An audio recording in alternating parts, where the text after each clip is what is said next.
And welcome back to part 19 of the 20 Strongest Captain Class Shinigami series. And we are on number 19, the second weakest Captain Class Shinigami, and that is Sajin Komomura. Sajin Komomura, now if you've ever actually, weird transition, but it actually is apt here. If you've ever watched, I believe then the channel's name is Blazing as Your Crow, he does a Bleach a bridge series.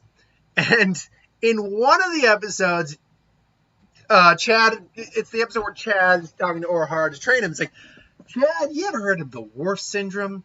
It's where someone's really, really strong, but constantly gets beaten by the enemies to show off how strong they are. And then Chad goes, I do not understand. Why are we talking about RNG? all right, I'll train you.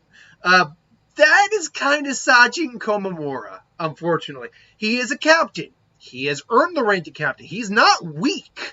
It's just everyone else is that much stronger than him. And we'll get to why he's as weak as he is and just a little as strong as he is and weak as he is in a little bit. But as a captain, I mean, we know he has flash step. We actually never see him use Keto as far as I know, so we have no idea what his abilities in Keto are. Based on what his Zanpakuto is, though, I get the impression he's not very versed in Keto. Probably not like Kampachi completely not using it, but it's not something he uses, not his style. But his Zanpakuto, Tengen, and then Kakujo Tengen Myo,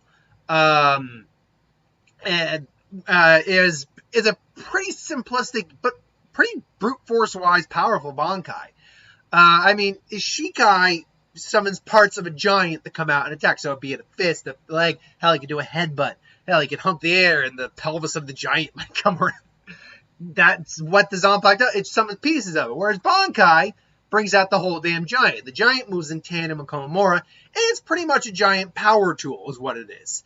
I mean, it's more versatile than just, say, like Kampachi's Nozarashi, admittedly, because it can at least move, grab things, grapple, all that.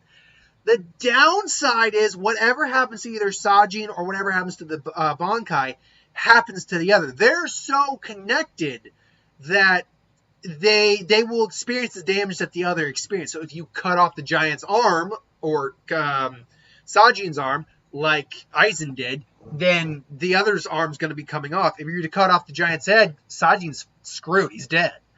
You do anything that would be considered a lethal hit to the giant, it might be a lethal hit to Sajin as well. Now, weirdly enough, though, Kakujo Tengen Myo is a Bankai that for some reason somehow, or apparently, Sajin can use in multiple succession without tiring. He's got very impressive stamina and pretty impressive durability, all things considered. Sajin can take a hit and keep going for quite a bit. The problem, one of Sajin's biggest weaknesses, is that he's a little over-reliant on his Bankai, if we're going to be honest. And B, and this is probably where the biggest problem comes in for Sajin, he's got his temper supremely gets the best of him half the time. He's so blinded by his loyalty and his faith to like Yamamoto and his friendship that when something happened that goes against the grain with that, he will basically snap and, try to take the opponent down, and it screws him over. It gets the better of him. So it's one of those things that Sajin had a lot of growing to do in the series. Unfortunately, he did get it, but it came at the cost of losing Sajin as a character, ultimately. Because you'll notice I'm not referencing human form Sajin. And the reason I'm not referencing that is it's a form he could only temporarily have before he reverted back to being a full-on animal. So it's a form that the reason that version of Sajin isn't going to be addressed is because it's not how he ultimately ended up. It was only a temporary form he could take. And it's a form that ultimately resulted, because let's play a hypothetical before we get into how he fared up against the other captains, the other Shinigami on the list. Even if I did give him this form, that doesn't guarantee he beats anyone on this list that he'd lost to, because the form had a time limit. The form had a time limit. It's not exactly clear why it lasts as long as it was. It because he defeated Bambietta, or was it because he just ran out of time in the form? Give me 1 sec. I do want to double check on that very quickly. Because if it was about him beating his opponent, well, or getting revenge or beating someone, then that's the case, or that's why he lost, or he ultimately reverted back to a dog form. But I don't think that's the case. I think it was just a matter of he ran out of time. 1 second here. All right. So, animal communication, humanization technique. Okay. Special technique that is unique to the werewolf clan that Komomura is from, which allows him to shed the beast form and return to their human form. This is achieved by ritual removing one's heart. In this form, his body is nothing more than a shell. The secret technique of human transformation allows his clan to obtain an immortal body by offering their physical heart. Therefore, as long as he is human, he can never die. While in the state, attacks have no effect, either Komomura or his Bankai, and all wounds regenerate quickly. However, where is the downside to that? There's obviously a very supreme downside to this. Let's see here. Okay. Bamiya hit dead with such power. Explosive Komomura then set his sights on Wonder Eye. Turns forward. Spine guy begins to lose cohesion as a human. Okay, the humanization technique begins to wear off. It had a time limit. That's basically just what it is. He realizes translation that the price he must pay for revenge, something his clan made from the reflex of the choices that cost him. Basically, yeah, it was just that he ran out of time. At least that's the implication that's given. It's not actually truly stated what happened, whether it was because he beat Bambietta or it's because he just ran out of time. Point being is that we can't use that form. When talking about Komomura, we have to look at him as he always has been basically illustrated. It's implied, because Kubo designed the Zanpakuto Toe spirits in the Zanpakuto Toe Tales arc, it's implied that Tengen might actually have a fire attribute to it at on some level, but if it does, it's never shown, so we can't use that. Anyway, I digress. So, how did he honestly match up against all the individuals? Well, right out of the gate, let's get it out of the way that yes, Komomura, because we already did Ikkaku, so it's pretty prudent to just bring it up anyway. Ikkaku did lose to Komomura. Ikkaku couldn't. So right off the bat, Komomura would beat Ikkaku in the fight, despite the fact that yes, Ikkaku's Zanpakuto's Bankai is very powerful. It's also very weak on defense, whereas Komomura's is far more balanced. That's where the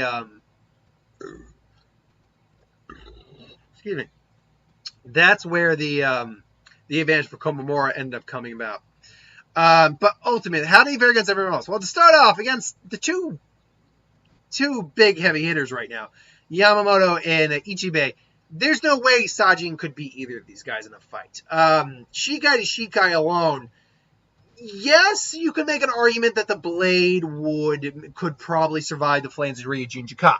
That is true. But Yamamoto is clearly strong enough. He actually was strong enough that he actually, I believe, blocked Ion, the Chimera from Halibas Fractions. He did block that thing's punch and then basically manhandle it. So it's very possibly strong enough to stop it, if not with his hand, then just his blade. So if then Komomura has to go into Bankai, Yamamoto can just burn the Bankai to crisp, and then Komomura is just getting burned to crisp as well. And that's not even saying if Yamamoto was forced to go into Bankai, which Sajin can't go toe-to-toe in Bankai with him.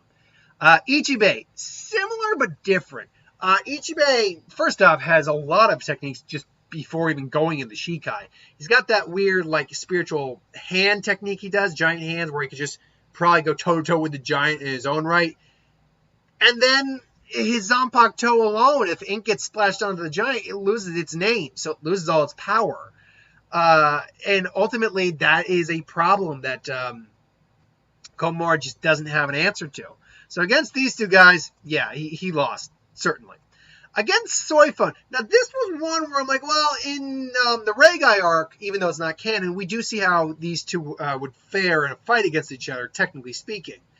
And it basically resulted in a tie. Technically speaking, Komomura won that, but it resulted ultimately in a tie. But if you really want to get technical on it, yeah, Soifun more than likely would beat Komomura. Her speed surpasses his, which means he has a better chance of landing Suzumebachi hits on him. His is a lot more cumbersome, though it would probably keep her at bay. But Bankai to Bankai, ultimately his Bankai and her Bankai are juxtaposed to each other because she attacks from a distance. Even though he can attack from a distance with a giant, his giant will still get damage, whereas she can then get the hell out of there if she needs to. So and she also has Shunko she can use as well. So she's frankly she's just better equipped to deal with Sajin than Sajin is to deal with her. Not to say that there's not a chance maybe he could win, but if you're going to ask me 9 times out of 10 who's going to win, I'm going to say it's going to be Soifa.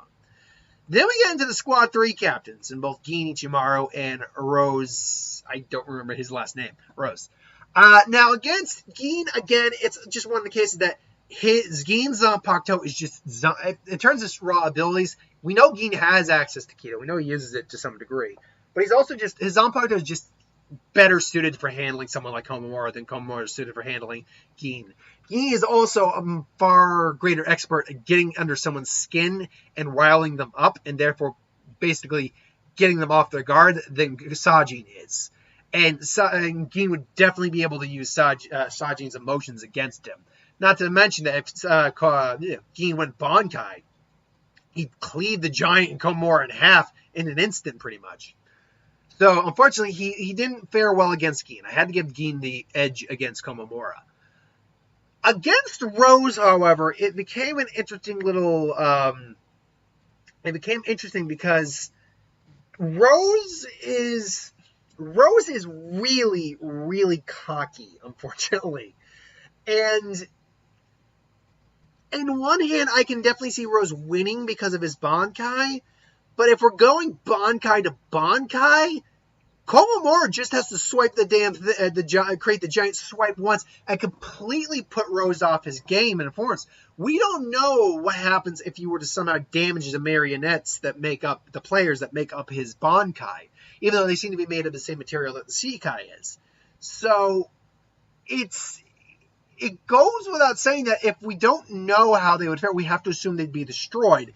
And because Rose is cocky, he wouldn't, even though Komomura's sense of hearing would really make him susceptible to Rose's Bankai, all he has to do is either frankly, a Shikai strike would do it too, throw him off his game, and yeah, honestly, I think Komomura actually would beat Rose in a battle.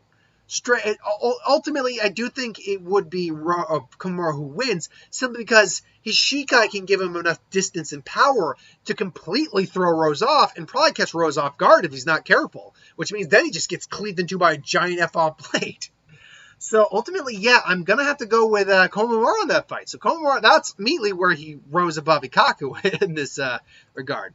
So then came Unohana, and yeah, there's no real way he beats Unohana. Even if he landed the strike of Unohana, her level of Kaido is so great that she can heal from life-threatening wounds most of the time, like a giant gash here or whatnot. Plus, her skill with the swords easily surpasses him, and her spiritual pressure easily surpasses him as well. And her spiritual pressure at the beginning of the fight with the Kampachi is at least on par, it's not greater than Kampachi's. So, and we know Kampachi was leagues above him even in the Soul Society arc, if we're going to be honest. So, yeah, I don't think Komomura does not fare well against Unohana at all. Now, her Bankai is interesting. Again, I'm not going to go too deep into what a Bankai apparently does, but her Bankai is interesting in fact that I don't think it would actually affect Komomura's Bankai itself, because it seems to affect only like flesh and organic things like that. But if the Bankai were to reach him, then he's screwed. So ultimately, though, I do have to give the edge to Unohana. Not even the edge. I have to give the complete win to Unohana there. So Unohana won that fight. Then we get into Shinji, and Shinji is a fun guy in this regard. Now, Shinji's someone who I can't use his Bankai at all. I can't use that against anyone because his Bankai doesn't really work on one-on-one fights. It's a Bankai that's pretty much just designed to... his Bankai basically swaps your alignment. Your enemies become your friends and your friends become your enemies, so you end up attacking other people.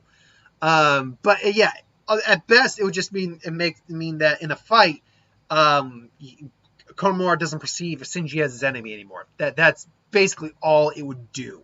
So we have to look at Shikai to overall abilities here.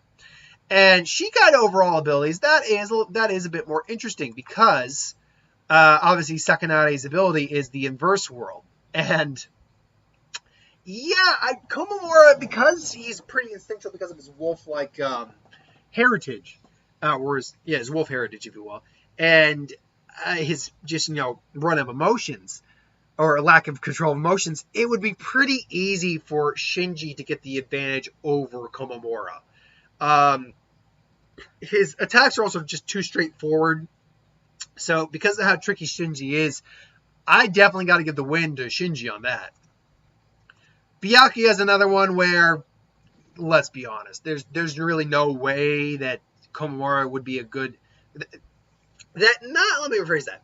Like, would Zenbo Zakuro Kageyoshi just shred his Bankai apart? It all depends on how durable the Bankai actually is, because we don't get really good illustrations of how it compares to other Zanpakutos in terms of attack or whatever, or defense. So it's possible it could take, because it's a million blades, so it's designed for cutting things to ribbons and overwhelming with force.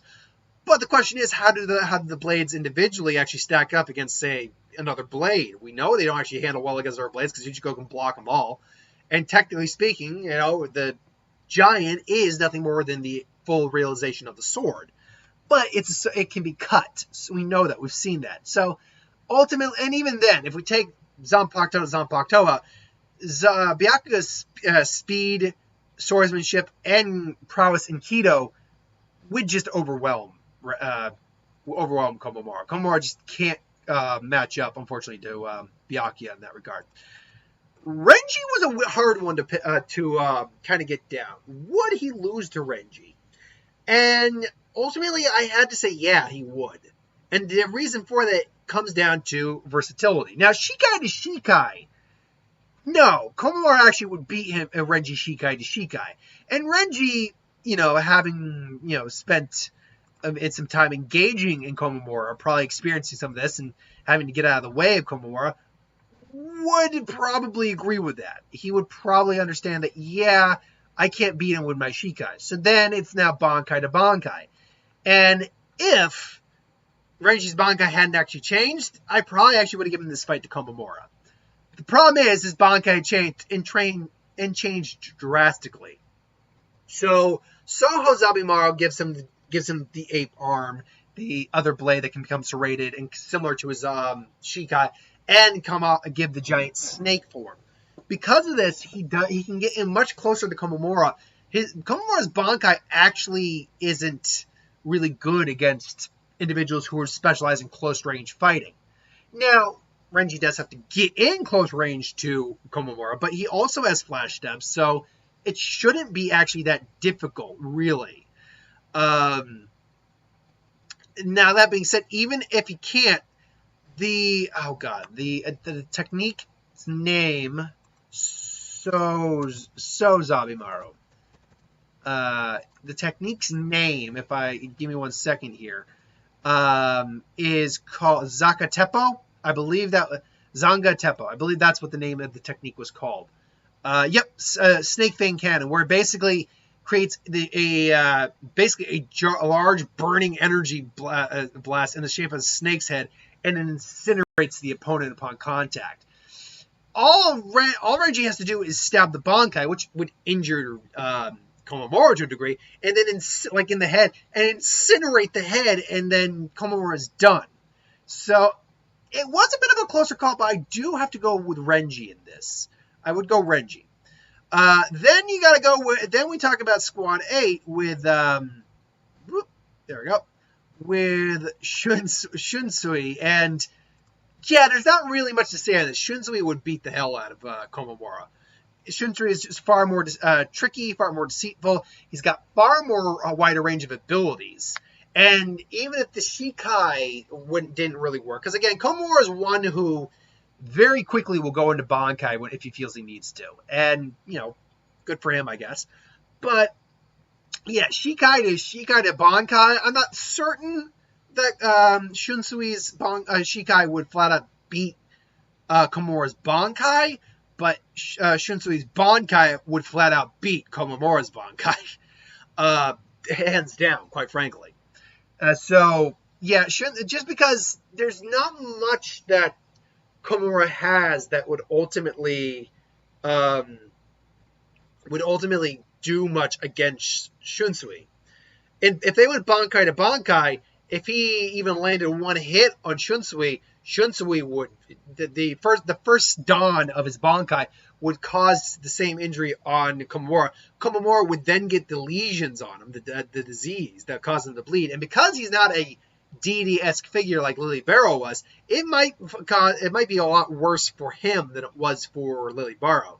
He also probably doesn't have the same measure of Ryatsu that Shunsui has. So when the Dangai Abyss happens, or I believe that's what it's called, he very well could just drown, run out of spiritual pressure. And then, worst case scenario, if it doesn't work against him, he just takes off his head with the threat of fate, basically. So, yeah, Shunsui completely kills Sajin. Then you get into the Squad 9 captains with Kensei and Tozen. Now, with Kensei, oddly enough, these are the two, I don't know, same thing to happen with the Gin and Rose thing. With Kensei, yeah, because the Kensei is a very close-range fighter, he's going to want to get in close. Even if Komomura uses a Bankai and Kensei can't get through a Bankai, because of the nature of Kensei's Bankai, Tenken Kaze Shine, all the concentrated explosion would literally wreck Komomura and his Bankai. Because all he has to do is stay in contact with the person, and it's continuous explosion. So if he stays in contact with the Bankai, he's going to pretty much blow a giant hole through that Bankai and possibly Komomura. Tozen, however, is very interesting. Now, we're looking at Tozen as a captain, not when he became a Visor or technically a God of Resurrection. Tozen, because of the nature of his Bankai, and that's what it would come down to, is Bankai to Bankai. Komomura's Bankai would actually, I think, rip through Tozen's dome. It would it'd be so large that it would actually break the dome. Remember, that dome had only a certain area and radius, and Komomura's Bankai was clearly larger than that dome. So it would most likely, for Komomura to get out of there, he would probably just use either Tenken Shikai, which would possibly just cut straight through the dome, or he would use the Bankai, would just blow the dome up, which would put Tozen at an extreme disadvantage and probably give Komomura the win. Now, it's shown that Tozen does have access to Kido. We see that he did know Hado 54 and use it pretty effectively to burn away Grimjiao's arm. But still, I can't see... I don't know if that would be enough to get the win out on Komomura. So I can't say for certain on that. What I can say for certain, though, at least in my opinion, is that Shuhei also beats Komomura. Now, why is that the case? Well, Shuhei's the actual ability of Kazeshine is basically to heal. The chain actually can heal any wound so long as Shuhei has a sufficient enough Ryatsu. And Komomura doesn't have that luxury. He could just theoretically because Komomura has a tendency to rage out, and therefore he has a tendency to tire out quicker. Whereas the fact is, Shuhei gets the chance to heal, he can keep going indefinitely. And then if you go Bankai to Bankai, you have Komomura running into the problem that Shuhei's Bankai, and I can't remember the name of it right off the top of my head. When we get to Shuhei and talk more about Shuhei, I will talk more about what his Bankai is actually capable of doing and the actual pronunciation. But the short and gist of it is, it's a Bankai that links both the opponent and the user together, and basically connects the Ryatsu. And any wound that is inflicted on either of them is automatically healed until basically they all run out of Ryatsu, more or less. So the issue comes that Komomura's Bankai is useless. Now, there is a catch, though, that the level of pain you experience stays the same. So if you can take the pain, you can you can basically drain the opponent. However, who can take the pain better? That's the question. And I do think because it is his Bankai, Shuhei would be able to take the pain a bit better. If nothing else, by the way, Shuhei also, his Shikai is very difficult for like close range fights because it's very unpredictable. Not to mention that Shuhei does have access to a pretty high Bakudo. I can't remember the name of it, but it's the one that fires the rods. Basically, it was in the 50s. I remember that. I think it's like Bakudo 58. He fires the rods, and basically they kind of just impale you onto the surface. And you have to be pretty strong to get out of those. And I think Sajin would be, but that would queue up Shuhei for the win. So while it would be close, I do think Shuhei would get out the win on that. To quickly get through the rest of these, Toshiro, he's too versatile. He's an elemental type Zanpakuto. His spiritual pressure is clearly stronger than Komomura's, as we've seen, especially later on in the series. He could freeze the Bankai solid. He could freeze Komomura solid, and my mission freeze the Bankai solid and freeze the Bankai freezing Komomura. He's just too versatile and too well-rounded. Now, he has the same problem that Komomura has, that he lets his emotions get in the way a bit, but unlike Komomura, he's able to remain a lot more calm in battle, from what we've seen. So, yeah, I gotta give, it's no contest. Toshiro wins that. So likewise, Kampachi, we know for a fact that Komomura couldn't beat Kampachi. Like, he lost to Kampachi. I mean, he ran away in the Soul Society battle, but it's pretty clear that Kampachi would have taken his ass down. He was too powerful. He had too much raw power. Kampachi tanked both of their Shikais, Tozen's and Komomura's, like it was no business. And Komomura was shocked by this. So if he can take the Shikai, he could probably take his Bankai without too much trouble either. Particularly due to the fact of the nature of the Bankai, and if Kampachi gets a solid cut on the Bankai, he's cleaving Komomura too. So, and then that's not even including Kampachi as he got stronger, getting Nozarashi and his Bankai. No, he would make mincemeat of Komomura. He would literally make that dog into a hot dog. Then you get into individuals like Mayuri. Now, Mayuri is a little... We have to judge Mayuri by what he brings naturally to the fight. We can't say that, oh, Mayuri could beat anyone. He theoretically, mind you, could beat Yamamoto if he had enough prep time. But that's the case, is that he's probably had hundreds of years and he still hasn't had enough prep time. So it's just not fair to say, oh, it's Mayuri, he could beat anyone. No, that's not the way we judge this. You have to judge it by the kind of the tools he has on call most of the time. That being his Bankai, which unless he's prepared, normally takes the form of that caterpillar baby. His Shikai. He does have access to Kido, from what we understand. It's just he doesn't use it very often. He has access to his mechanical appendages, his drugs that give him certain abilities. I mean, but still, even so, the poison alone would give Komomura a problem.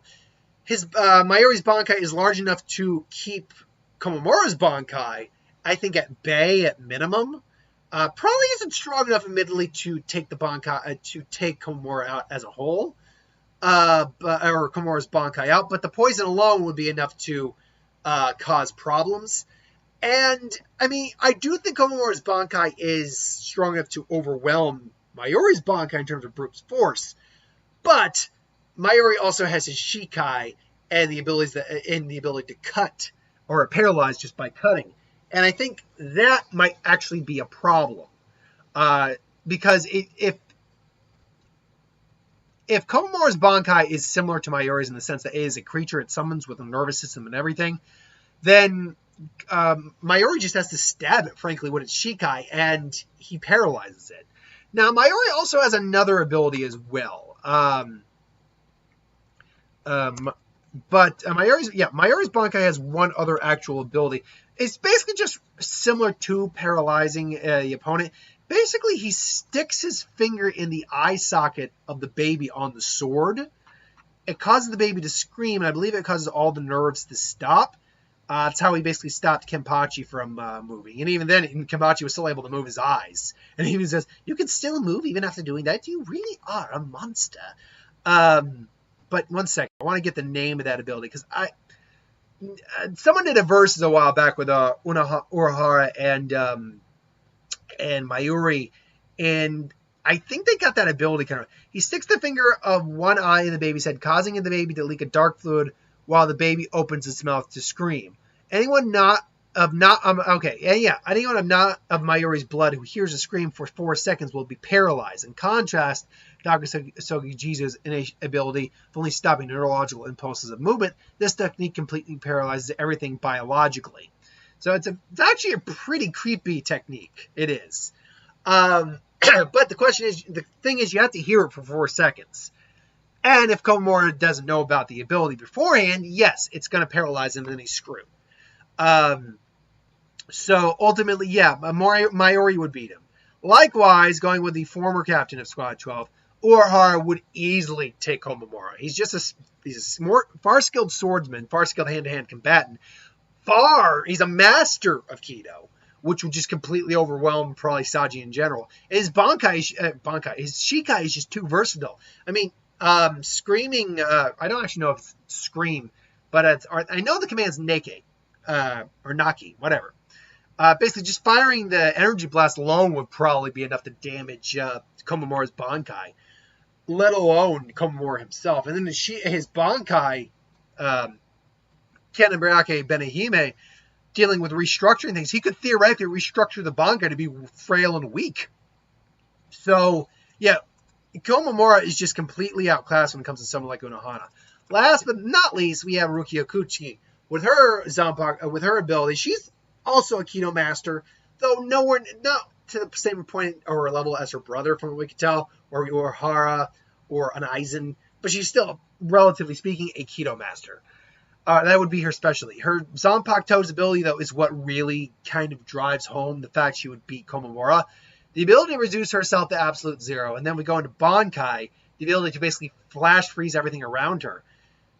It's something that Komomura is not prepared for, doesn't have a counter for, and if she flash freezes his Bankai, he's screwed as well. Even if we're talking about just her and Shikai versus him and Shikai, while she can't overwhelm him with sheer power, by dropping your temperature further and further, even making contact for a moment is not going to be beneficial for Komomura.